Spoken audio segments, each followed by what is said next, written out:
Matul l-iskeda tas-sajf, jiġifieri bejn April u Ottubru, l-Ajruport Internazzjonali ta' Malta ra żieda ta' 7.7% fit-traffiku ta' passiġġieri.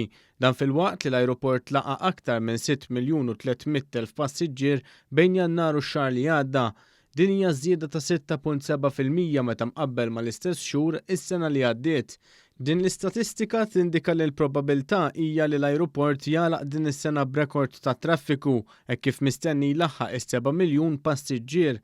Fi stqarrija maħruġa mill-Ajruport Internazzjonali ta' Malta ġie notat ukoll tkabbir ta' 5.6% fil-movimenti tal-ajruplani u żieda ta' 6.8% fil-postijiet disponibbli fuq it-titjiriet lejn Malta.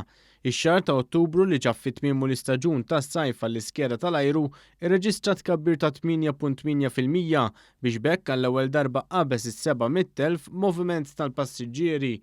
L-akbar żieda rreġistrata ta' wasliet bejn April u Ottubru meta mqabbla mal-istess xhur is-sena l-oħra ġiet mis-suq Ġermaniż bi 17.3%, segwiet Spanja b'9.3% u Franza bi 8.4%.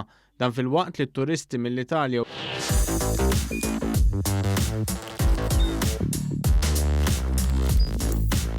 Idħol fuq one.com.mt u hemmhekk tista' tara l-programmi kollha li jxandru fuq One permezz ta' One Play.